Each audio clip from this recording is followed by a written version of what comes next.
المغاربية elle diffuse à travers les réseaux sociaux خرجوها من Eutelsat. Elle a été expulsée, chassée de Eutelsat à 2 reprises. La première fois, à la veille de l'élection présidentielle de M. Tebboune en 2019. Tac, خرجوها. Qu'est-ce qui se passe? Eutelsat, on est allé la voir, un journaliste Yahya Bounoir. Moi, ils n'ont pas voulu me recevoir. Yahya Bounoir, ils l'ont reçu, lui ont dit non, on n'est pas au courant, ceci, cela. Et puis par la suite, ils ont fait, je sais qu'ils ont fait un écrit où ils ont dit c'est la République algérienne qui nous informe que vous émettez des programmes un peu subversifs et qu'elle n'a pas donné son autorisation. Nous l'avions diffusé, hein. Nous l'avions diffusé dans le cadre de nos programmes pour informer les téléspectateurs. Comme si Eutelsat ne savait pas que les ondes, ils n'ont pas de mur dans le ciel. On ne peut pas arrêter les ondes. Donc on n'a pas besoin d'autorisation de l'Algérie pour que les Algériens يتبعوا المغاربية, surtout qu'ils disent قناة الشعب. C'est grâce en partie à Al-Magharibiya que le Hirak a pu se coordonner de l'est à l'ouest, au sud. Tout le quartier général des Hirakis, c'était le Magharibiya. Ils se rencontraient avec le Magharibiya. La seule chaîne au monde qui émet un programme standard ouvert au public en direct. Sans tamis, sans sas, sans contrôle, sans rien. Alors, des fois on paie cher, hein. Des fois il y a des dépassements. De temps en temps, ils interviennent, ils taillent le clap parce qu'ils savent que les Algériens, ils sont très prudes, et ils sont très, à la limite de la pudibonderie. C'est les effets du direct. Voilà.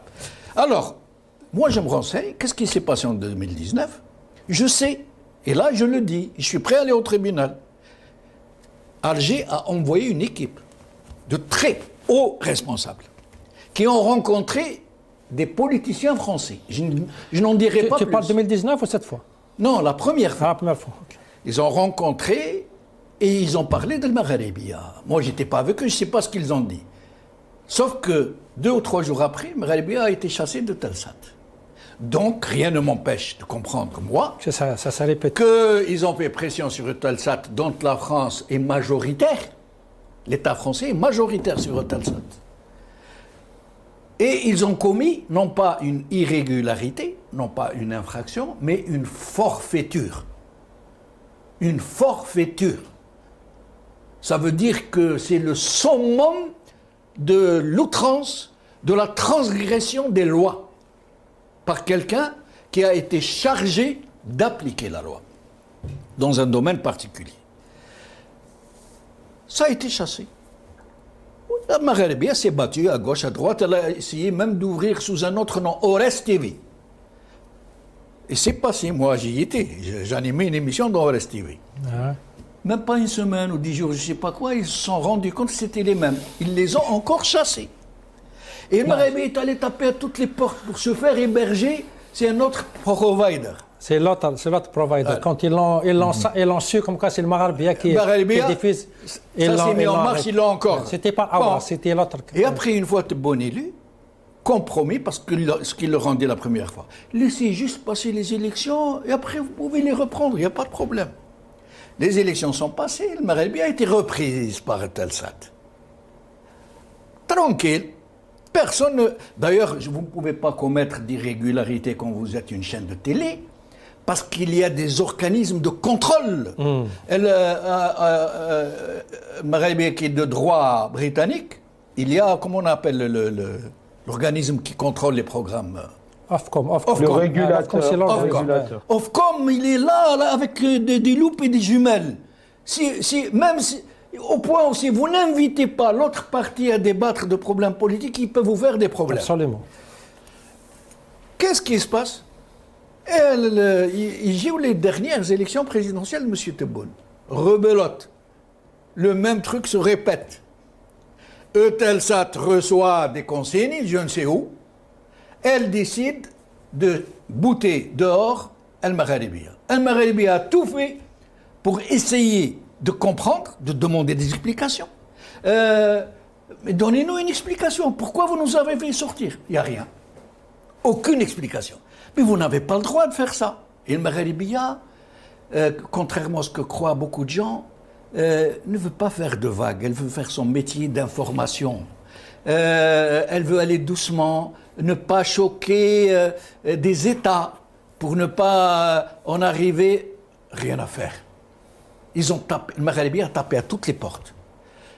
Ils sont en train de faire bouger tous les avocats, ils sont en train d'écrire, de réécrire, de demander des audiences. Le problème, c'est qu'aujourd'hui, il y va de l'honneur de la République française.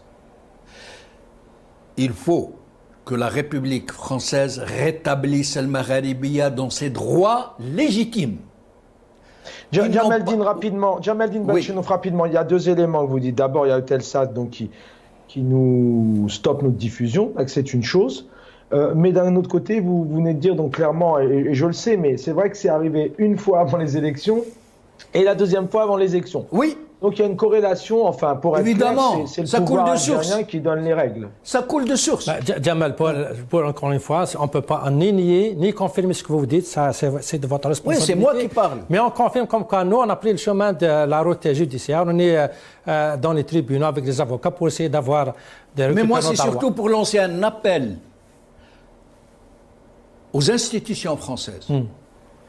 Un appel aux hommes politiques et aux femmes politiques français et françaises pour rétablir le droit et la justice. Je lance un appel à la société civile française. Et je lance surtout un appel à mes confrères, aux journalistes français, quels qu'ils soient, pour laver cet affront qui a été fait au droit, à la justice, de ce média qu'on a empêché d'émettre, ce média dont il faut rappeler qu'il est très estimé du peuple algérien, et d'ailleurs je ne les invite pas à me croire, je les invite à aller le vérifier eux-mêmes, que le Maghalibiya est bien Qanat Shab, c'est le média du peuple algérien, c'est comme c'est la seule ouverture qui permet au peuple algérien de respirer un peu de liberté.